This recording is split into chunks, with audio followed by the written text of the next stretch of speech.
Mhm. Well, greeting my friends in Canada. It's a great privilege for me to speak to you and to give you a kind of very brief take on the situation in Ukraine. So I will go in this way. I will just brief you with the current statistics, which was given last week by the Prime Minister of Ukraine to the Council of Churches of Ukraine. So that's a very fresh and it gives you a sense of what kind of issues we are facing at the moment. Of course, the reality on the ground is much more complex than these generalized statistics, and we know that generalization doesn't always, or in most of the cases, reflects the reality on the ground. But anyway, according to his statistic, at the moment, there are between 22 millions of people in Ukraine.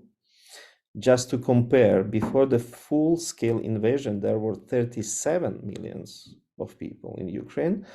And prior to that, to the beginning of the war in 2014, there were 42 millions of people.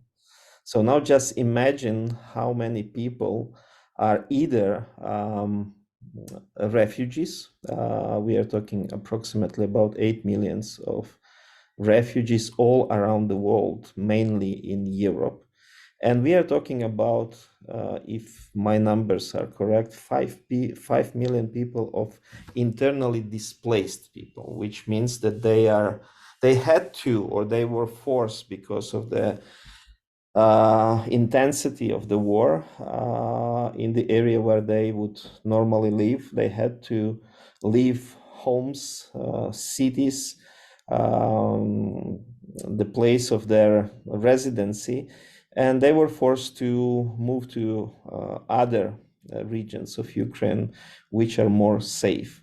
But it's interesting that out of these 22 or 24 millions, 11 millions of people are elderly people, retired people. So you can imagine this half of the people, what kind of the Prime Minister, why he mentioned this statistic, because he wanted to depict what is the economical situation. And when you have half of the population which do not contribute to the economy, but take from the economy, and then young people are drafted into a military to fight in the war, and at the moment there is a forceful draft taking place in some western regions of Ukraine. So this gives you a kind of a very pessimistic picture of the overall situation in the country, especially from the economical take. But when we take this situation just to, we are not talking about, of course, divided families, which are now, because of the protracted war, many of them are at the verge of divorce, and many other, they are facing some difficulties, whether in the country or outside the country. We are talking that this whole situation is mirrored in the churches. So when we go back to the churches, we have more or less the same situation. It just differs whether you are on the front line, whether you are near to the front line, or whether you are more into the country, or whether you are as a church located in the western regions of the Ukraine. So due to your geographical position, it means that you are facing different challenges. So last week I was on the front line in the cities like Slavyansk, Kramatorsk, nearby Bakhmut, and Avdiivka, where the heavily fighting is taking place. And we met with some church leaders, and actually half of our humanitarian aid that we take to the military personnel, we also shared with the local churches. So in that region, mainly churches are facing with helping to evacuate people to a more safe zone, providing the necessary things to the people who suffered from the war, or they are just overwhelmed with the needy people, and of course traumatized people who have lost something or someone beloved and things like that. So that's how the church is dealing near to the front line. If you move a bit further into the country, the situation slightly changed, because there you have churches like in Zaporozhye area, in Kherson area, in Dnipro. You would have a lot of internally displaced people overwhelming local churches, because strangely enough, people do not want to be evacuated. When we did some evacuation, we would have a list of people. Let's say we would go there with the list of 30 people, and we would come back with the 9 people or 10 people. Why? Because people at the last moment, they said, well, where I will go, who will, who needs me, I will rather stay here, and if I have to die, I will die. So people are not really willing to be evacuated, especially elderly people, those who have no relatives, those who are economically doing not well.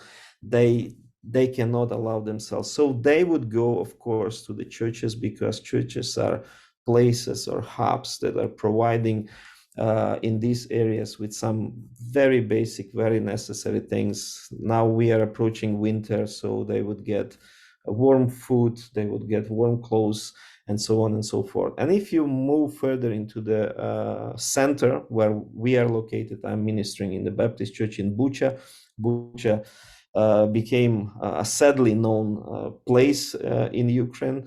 So we would have slightly different issue that we are dealing, because after all these cruel events that took place in Bucha, we would have many people, traumatized people, coming to our church, and they would need a professional, psychological, not just spiritual, but psychological help, and that's what we are trying to provide in our churches here. So and now I would go to some issues that we as a churches are now struggling with. First, I would put the leadership. At the moment, we have either lack of leaders, because many leaders, we have to admit that they just left the country in the beginning of the war. Then we have leaders who were not prepared for such a humanitarian crisis, to deal with such issues. They were not trained to cope with such an immense crisis. And then we have third category of leaders who are just exhausted. They're at the verge of burnout, because they're trying to help as much as they can, and they are trying to encourage people, they're trying to give hope to the people, they are trying to help, to provide every help the people need. But then there is a question, who will encourage those who encourage others? There is a question, who will give hope to those who give hope others, and so on and so forth. So the leadership issue is at the stake at the moment. The other issues that we are facing is the young people who are gone. So this vibe in the church disappeared. They are either drafted into the military, or they have left the country because of the safety, and we understand that. So now our churches turn into a kind of place where most of the people who come to the church are either needy people, or elderly people, or traumatized people, who have these kind of needs. So we are trying to help, but the dynamic, the internal life of the church has changed drastically. And we basically, after the deoccupation in the Kiev region, we returned to our churches, but our churches were not our churches anymore. They were completely different kind of churches by the people who would constitute our churches, and so on and so forth. The third issues that we are now facing are the family issues. Many women with children have either left or those who are internally displaced join our churches without their husbands, without fathers, without brothers, and so on and so forth. And some of their men are drafted into the military. And so we have to deal with the issue of divided families by war, and that's another kind of things we were not prepared. There are many divorces taking place, and in our churches, which tend to be prior to the war very conservative churches, and divorce was rather a very rare things. At the moment, things are happening. Then we would have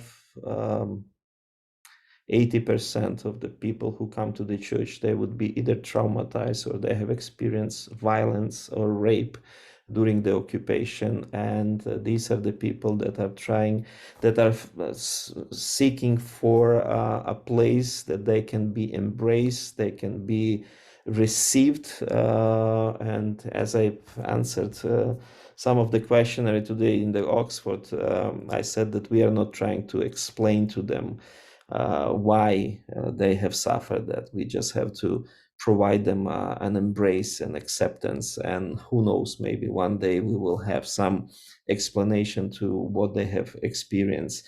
And now I will end with how we are trying to answer all these issues. As a part not just of the church ministry, but of the educational institution, we decided that at this time we, along with the traditional program, we have to provide a kind of short-term programs that would equip those leaders in the church that were not prepared just for this kind of crisis. So we would provide, I will just mention two programs that we have offered. We offered a short-term program which is called Mission of the Church in the Times of War.